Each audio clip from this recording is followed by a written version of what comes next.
प्रसार भारती, भारत का लोक सेवा प्रसारक।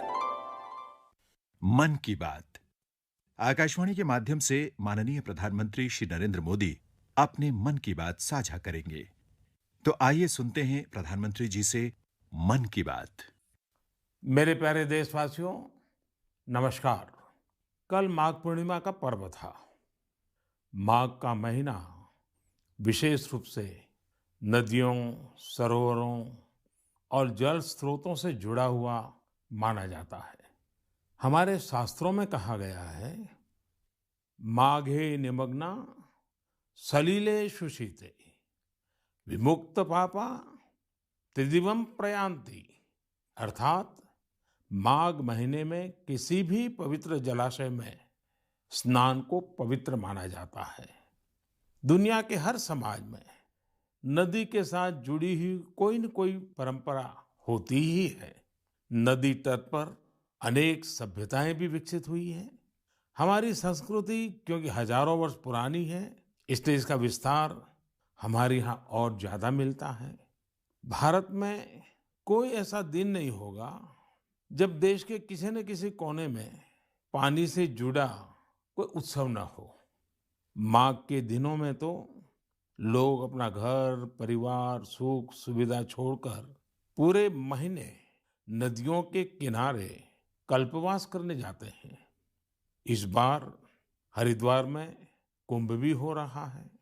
जल हमारे लिए जीवन भी है, आस्था भी है और विकास की धारा भी है। पानी एक तरह से पारस से भी ज्यादा महत्वपूर्ण है।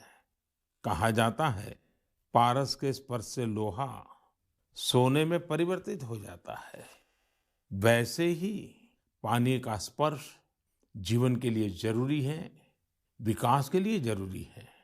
साथियों, माघ महीने को जल से जोड़ने का संभवतः एक और भी कारण है। इसके बाद से ही सर्दियां खत्म हो जाती हैं और गर्मियों की दस्तक होने लगती हैं। इसलिए पानी के संरक्षण के लिए हमें अभी से ही प्रयास शुरू कर देने चाहिए।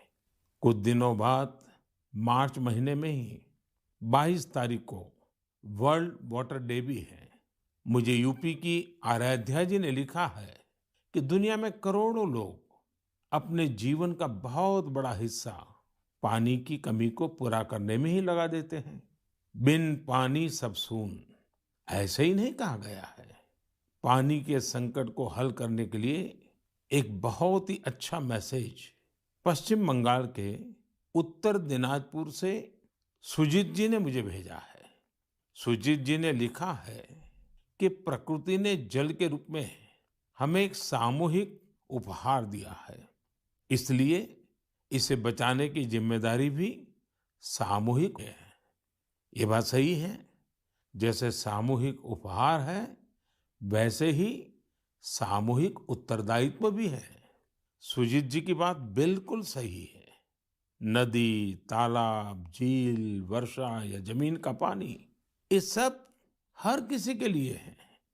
साथियों, एक समय था जब गांव में कुएं, पोखर, इनकी देखभाल सब मिलकर करते थे। अब ऐसा ही एक प्रयास तमिलनाडु के तिरुवन्नामलाई में हो रहा है। यहाँ स्थानीय लोगों ने अपने कुओं को संरक्षित करने के लिए अभियान चलाया हुआ है। ये लोग अपने इलाके में वर्षों से बंद पड़े सार्वजनिक कुओं को फिर से जीवित कर रहे हैं। मध्य प्रदेश के अगरोदा गांव की बबीता राजपूत जी भी जो कर रही है, उससे आप सभी को प्रेरणा मिलेगी। बबीता जी का गांव बुंदेलखंड में है। उनके गांव के पास कभी एक बहुत बड़ी झील थी जो सूख गई थी। उन्होंने गांव की ही दूसरी महिलाओं को साथ लिया और झील तक पानी ले जाने के लिए एक नहर बना दी। इस नहर से बारिश का पानी सीधे झील में जाने लगा। अब ये झील पानी से भरी रहती है। साथियों, उत्तराखंड के बागेश्वर में रहने वाले जगदीश कुनियाल जी का काम भी बहुत कुछ सिखाता है। जगदीश जी का गांव और आसपास का क्षेत्र पानी की जरूरतों के लिए एक प्राकृतिक स्रोत पर निर्भर था, लेकिन कई साल पहले ये स्रोत सूख गया। इससे पूरे इलाके में पानी का संकट गहराता चला गया। जगदीश जी ने इस संकट का हल वृक्षारोपण से करने की ठानी।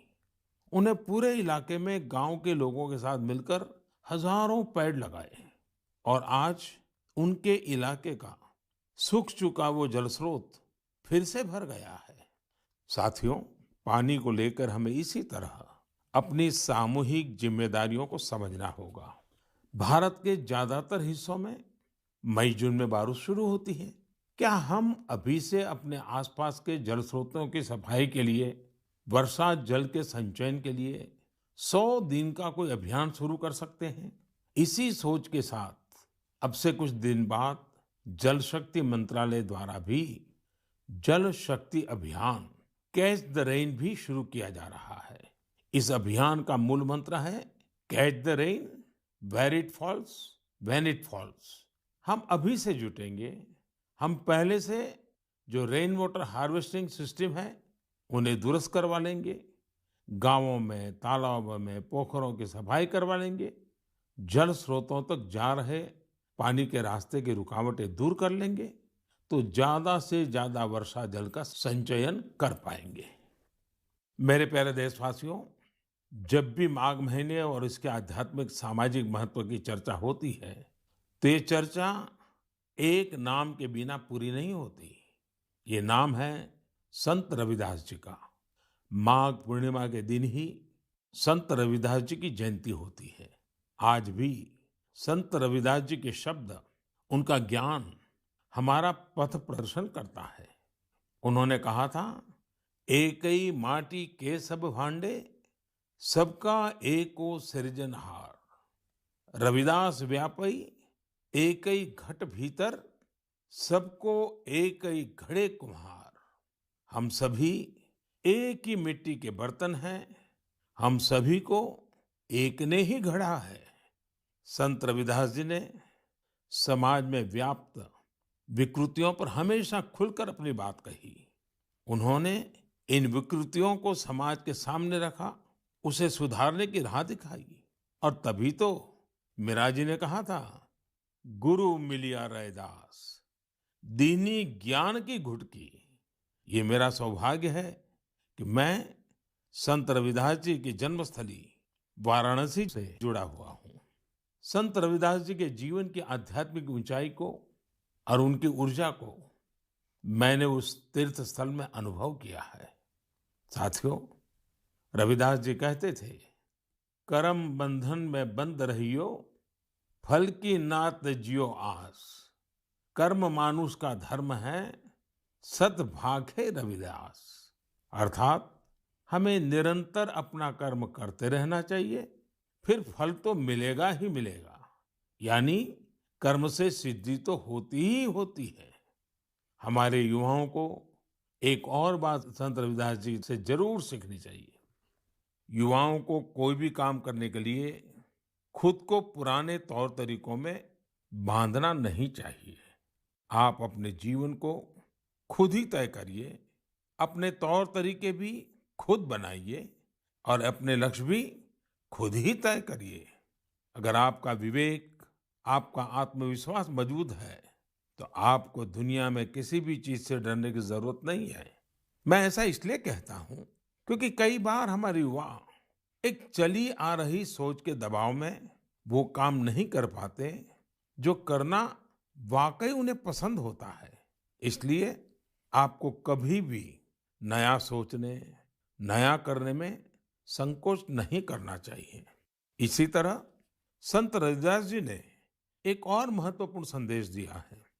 ये संदेश है अपने पैरों पर खड़ा होना। हम अपने सपनों के लिए किसी दूसरे पर निर्भर रहें, ये बिल्कुल ठीक नहीं है। जो जैसा है वैसा चलता रहे। रविदास जी कभी भी इसके पक्ष में नहीं थे। और आज हम देखते हैं कि देश का युवा भी इस सोच के पक्ष में बिल्कुल नहीं है। आज जब मैं देश के युवाओं में इनोवेटिव स्पिरिट देखता हूं, तो मुझे लगता है कि हमारे युवाओं पर संत रविदास जी को जरूर गर्व होता। मेरे प्यारे देशवासियों, आज नेशनल साइंस डे भी है। आज का दिन भारत के महान वैज्ञानिक डॉक्टर सीवी रमन जी द्वारा की गई रमन इफेक्ट खोज को समर्पित है। केरल से योगेश्वरन जी ने नमो ऐप पर लिखा है कि रमन इफेक्ट की खोज ने पूरी विज्ञान की दिशा को बदल दिया था। इससे जुड़ा हुआ एक बहुत अच्छा संदेश मुझे नासिक के स्नेहिल जी ने भी भेजा है। स्नेहिल जी ने लिखा है कि हमारे देश के अनगिनत वैज्ञानिक हैं जिनके योगदान के बिना साइंस इतनी प्रगति नहीं कर सकती थी। हम जैसे दुनिया के दूसरे वैज्ञानिकों के बारे में जानते हैं, वैसे ही हमें भारत के वैज्ञानिकों के बारे में भी जानना चाहिए। मैं भी मन की बात के इन श्रोताओं की बात से सहमत हूँ। मैं जरूर चाहूंगा कि हमारे युवा भारत के वैज्ञानिक इतिहास को, हमारे वैज्ञानिकों को जाने, समझे और खूब पढ़ें। साथियों, जब हम साइंस की बात करते हैं तो कई बार इसे लोग फिजिक्स, केमिस्ट्री या फिर लैब्स तक ही सीमित कर देते हैं। लेकिन साइंस का विस्तार तो इससे कहीं ज्यादा है। और आत्मनिर्भर भारत अभियान में साइंस की शक्ति का बहुत योगदान भी है। हमें साइंस को लैब टू लैंड के मंत्र के साथ आगे बढ़ाना होगा।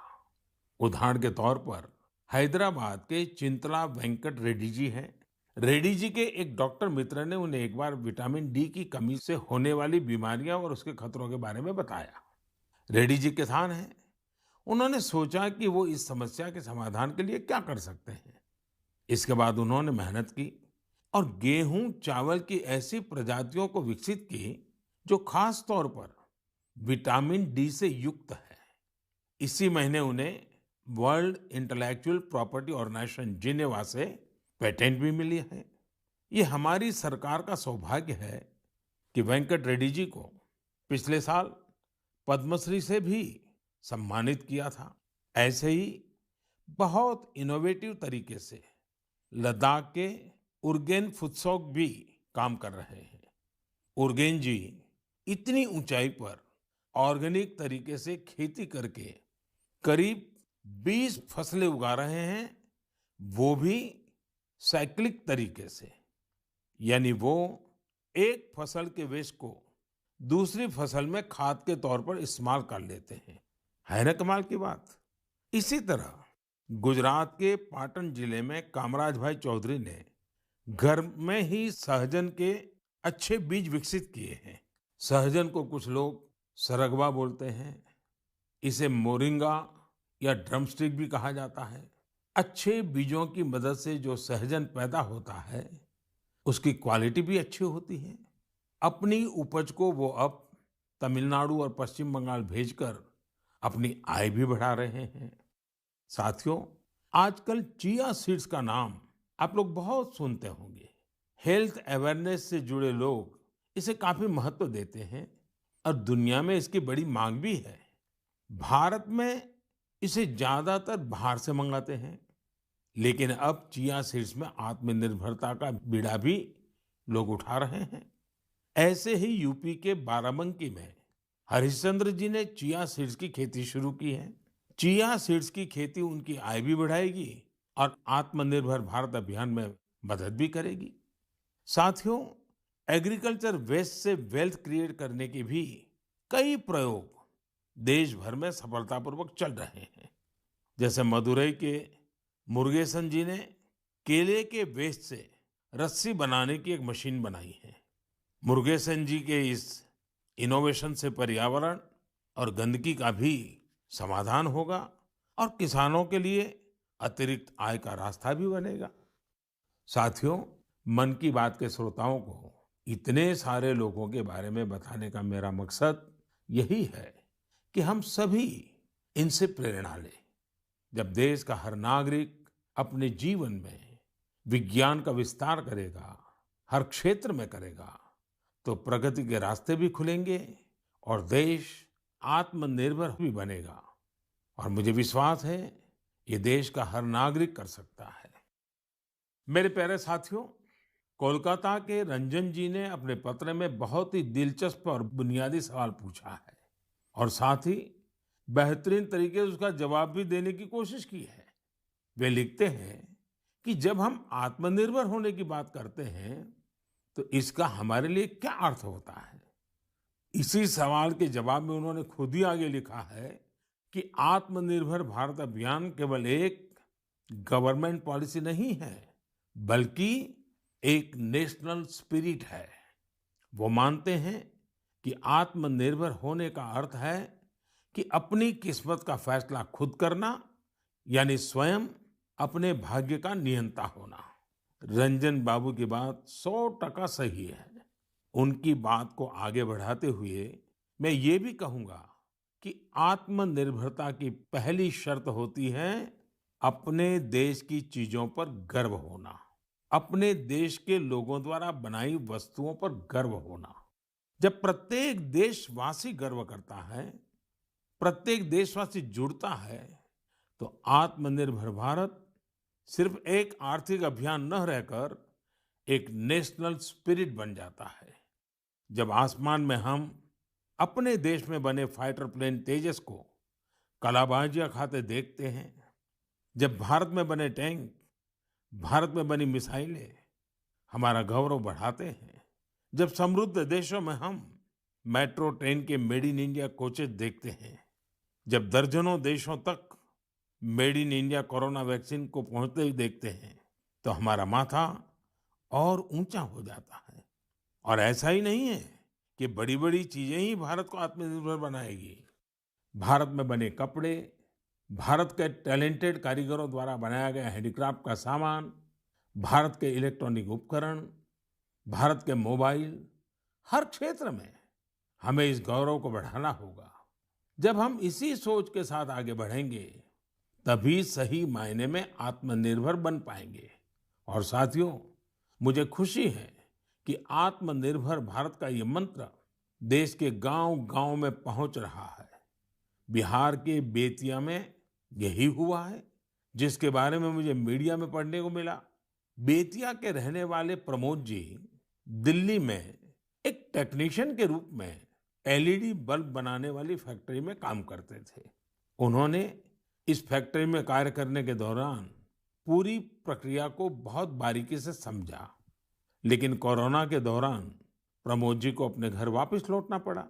आप जानते हैं लौटने के बाद प्रमोद जी ने क्या किया? उन्होंने खुद एलईडी बल्ब बनाने की एक छोटी सी यूनिट ही शुरू कर दी।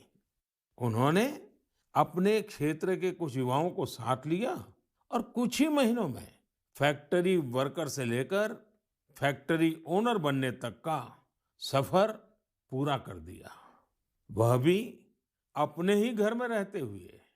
एक और उदाहरण है यूपी के गढ़मुक्तेश्वर का। गढ़मुक्तेश्वर से श्रीमान संतोष जी ने लिखा है कि कैसे कोरोना काल में उन्होंने आपदा को अवसर में बदला। संतोष जी के पुरखे शानदार कारीगर थे, चटाई बनाने का काम करते थे। कोरोना के समय जब बाकी काम रुके, तो इन लोगों ने बड़ी ऊर्जा और उत्साह के साथ चटाई बनाना शुरू किया। जल्द ही उन्हें न केवल उत्तर प्रदेश बल्कि दूसरे राज्यों से भी चटाई के ऑर्डर मिलने शुरू हो गए। संतोष जी ने यह भी बताया है, इससे इस क्षेत्र की सैकड़ों साल पुरानी खूबसूरत कला को भी एक नई ताकत मिली है। साथियों, देश भर में ऐसे कई उदाहरण हैं जहां लोग आत्मनिर्भर भारत अभियान में इसी तरह अपना योगदान दे रहे हैं। आज यह एक भाव बन चुका है जो आम जनों के दिलों में प्रवाहित हो रहा है। मेरे प्यारे देशवासियों, मैंने नमो ऐप पर गुड़गांव निवासी मयूर की एक इंटरेस्टिंग पोस्ट देखी। वे पैशनेट बर्ड वॉचर और नेचर लवर है। मयूर जी ने लिखा है कि मैं तो हरियाणा में रहता हूं, लेकिन मैं चाहता हूं कि आप असम के लोगों और विशेष रूप से काजीरंगा के लोगों की चर्चा करें। मुझे लगा कि मयूर जी राइनोज के बारे में बात करेंगे, जिन्हें वहां का गौरव कहा जाता है। लेकिन मयूर जी ने काजीरंगा में वाटरफॉल्स की संख्या में हुई बढ़ोतरी को लेकर असम के लोगों की सराहना के लिए कहा है। मैं ढूंढ रहा था कि हम वाटरफॉल्स को साधारण शब्दों में क्या कह सकते हैं, तो एक शब्द मिला, जल पक्षी। ऐसे पक्षी जिनका बसेरा पेड़ों पर नहीं, पानी पर होता है, जैसे बतख वगैरह। Kaziranga national park and tiger reserve authority कुछ समय से एनुअल वाटरफाउल सेंसस करती आ रही है। इस सेंसस से जल पक्षियों की संख्या का पता चलता है और उनके पसंदीदा हैबिटेट की जानकारी मिलती है। अभी 2-3 सप्ताह पहले ही सर्वे फिर हुआ है। आपको भी ये जानकर खुशी होगी कि इस बार जल पक्षियों की संख्या पिछले वर्ष की तुलना में करीब 175% ज्यादा आई है। इस सेंसस के दौरान काजीरंगा नेशनल पार्क में बर्ड्स की कुल 112 स्पीशीज को देखा गया है। इनमें से 58 स्पीशीज यूरोप, सेंट्रल एशिया और ईस्ट एशिया सहित दुनिया के विभिन्न हिस्सों से आए विंटर माइग्रेंट्स है। इसका सबसे महत्वपूर्ण कारण यह है कि यहाँ बेहतर वाटर कंजर्वेशन होने के साथ ह्यूमन इंटरफियरेंस बहुत कम है।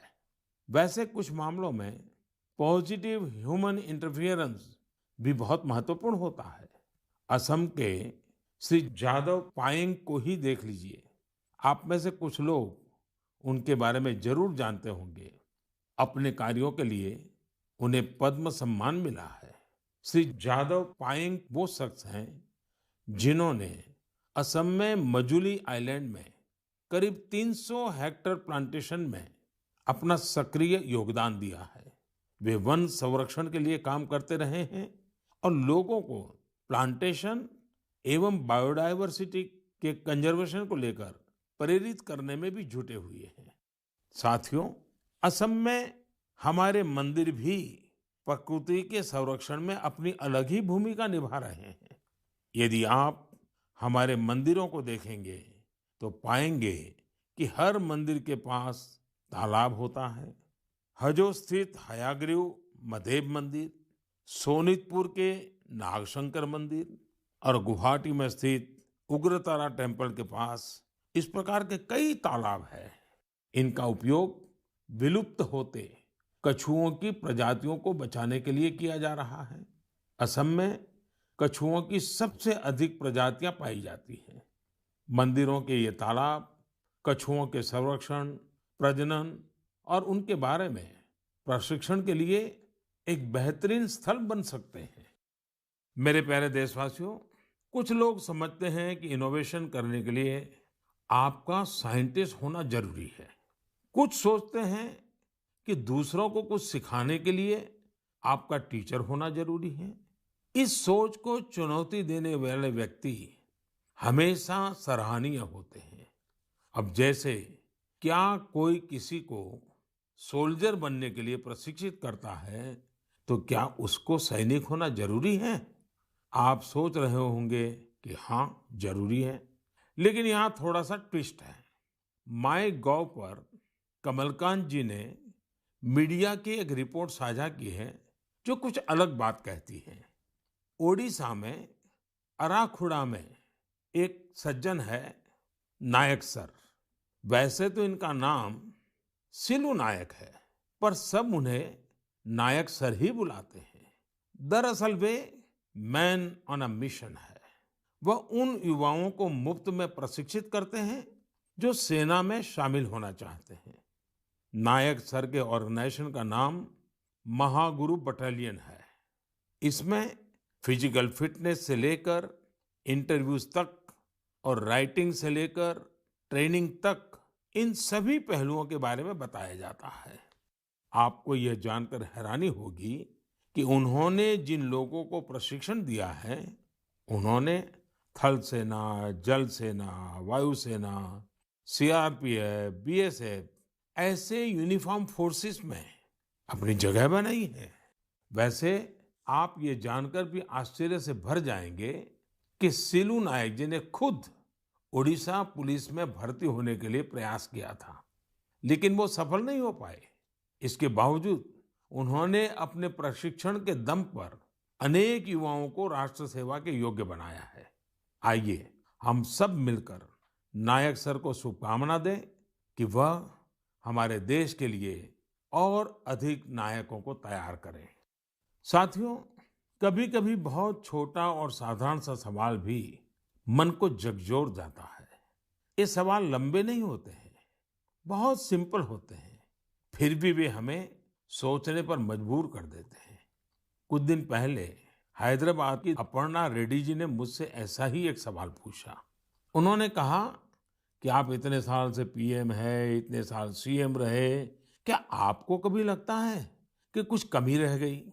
अपर्णा जी का सवाल बहुत सहज है, लेकिन उतना ही मुश्किल भी। मैंने इस सवाल पर विचार किया और खुद से कहा, मेरी एक कमी ये रही कि मैं दुनिया की सबसे प्राचीन भाषा तमिल सीखने के लिए बहुत प्रयास नहीं कर पाया। मैं तमिल नहीं सीख पाया। यह एक ऐसी सुंदर भाषा है जो दुनिया भर में लोकप्रिय है। बहुत से लोगों ने मुझे तमिल लिटरेचर की क्वालिटी और इसमें लिखी गई कविताओं की गहराई के बारे में बहुत कुछ बताया है।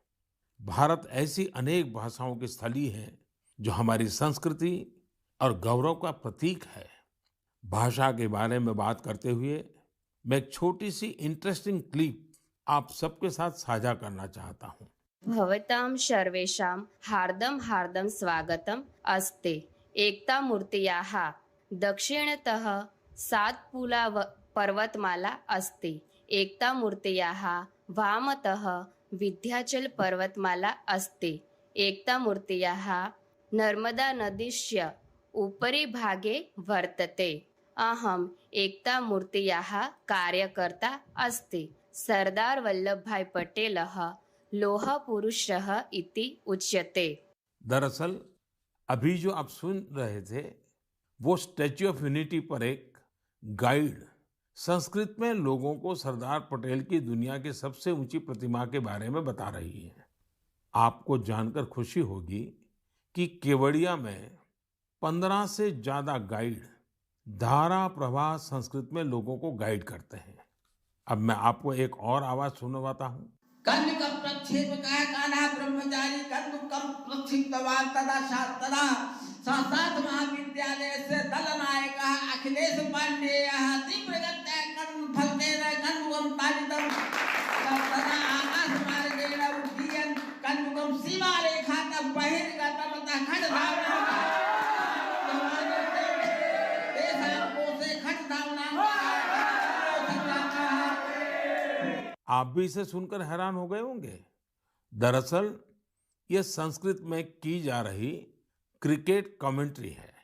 वाराणसी में संस्कृत महाविद्यालयों के बीच एक क्रिकेट टूर्नामेंट होता है।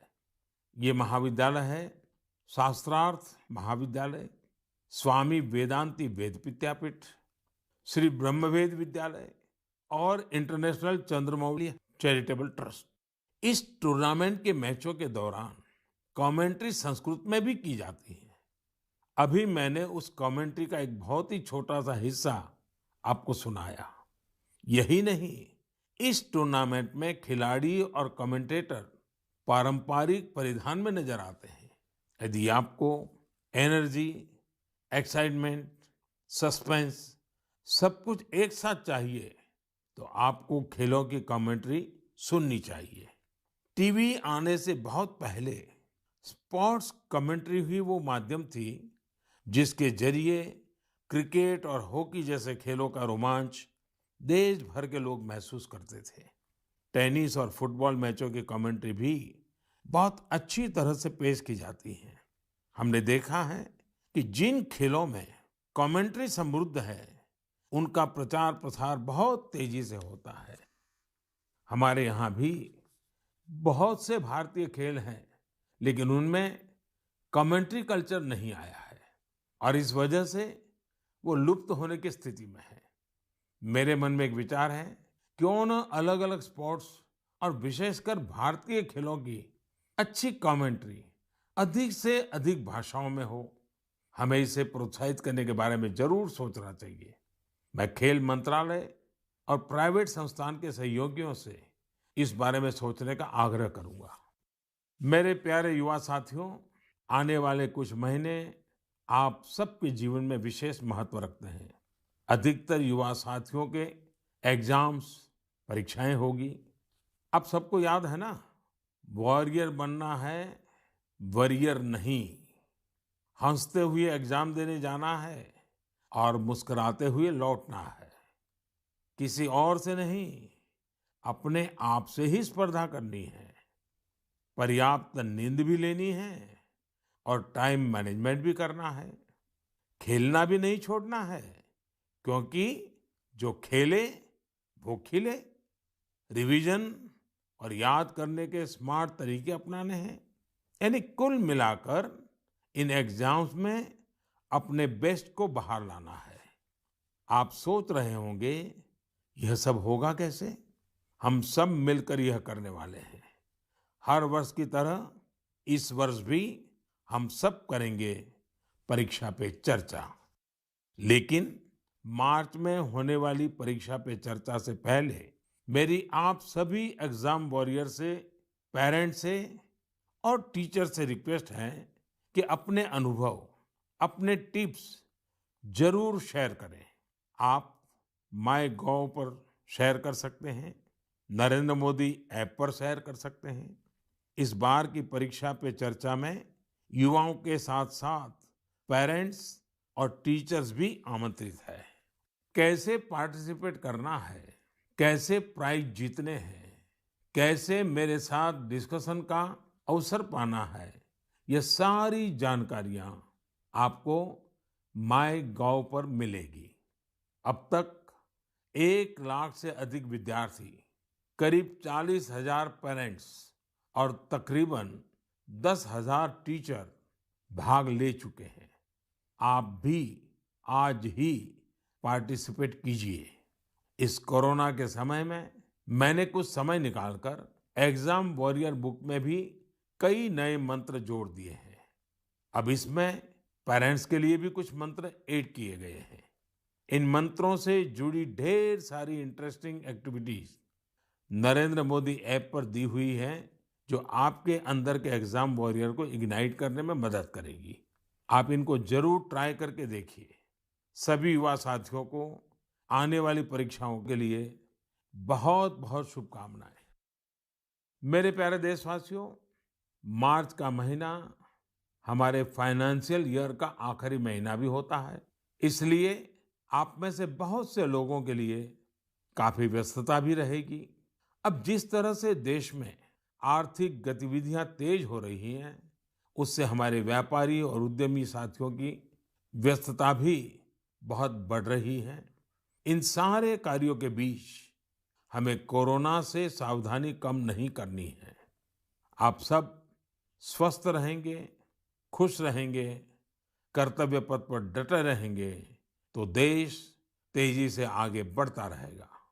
आप सभी को त्योहारों की अग्रिम शुभकामनाएं। साथ साथ कोरोना के संबंध में जो भी नियमों का पालन करना है, उसमें कोई ढिलाई नहीं आनी चाहिए। बहुत बहुत धन्यवाद। मन की बात आकाशवाणी के माध्यम से माननीय प्रधानमंत्री श्री नरेंद्र मोदी अपने मन की बातें साझा कर रहे थे। हम आपको बता दें कि माननीय प्रधानमंत्री के इस प्रसारण के बाद मन की बात के क्षेत्रीय भाषा में अनुवाद का प्रसारण आकाशवाणी और दूरदर्शन के संबद्ध प्रादेशिक केंद्रों से तथा संस्कृत भाषा में अनुवाद का प्रसारण आकाशवाणी दिल्ली के Indraprastha channel medium wave 366.3 metre अर्थात 819 किलोहर्ट्ज और एफएम गोल्ड 100.1 मेगाहर्ट्ज पर अभी किया जाएगा। मन की बात के क्षेत्रीय भाषाओं का पुनः प्रसारण आज रात 8 बजे आकाशवाणी के संबद्ध प्रादेशिक केंद्रों से और अंग्रेजी अनुवाद का प्रसारण आकाशवाणी दिल्ली के राजधानी चैनल मीडियम वेव 450.5 मीटर और एफएम रेनबो 102.6 मेगाहर्ट्ज पर किया जाएगा। यह कार्यक्रम आकाशवाणी के दिल्ली केंद्र से प्रसारित किया गया। ये आकाशवाणी दिल्ली है। लीजिए सुनिए माननीय प्रधानमंत्री श्री नरेंद्र मोदी के मन की बात का संस्कृत अनुवाद। मम प्रियाः देशवासिनः नमस्कारः। गतदिने मार्गशीर्षपूर्णिमायाः पर्व आसीत्। मार्गशीर्षमासः विशेषेण नदीभिः, सरोवरैः, जलस्रोतोभिः च सम्बद्धः मन्यते। अस्माकं शास्त्रेषु कथितं माघे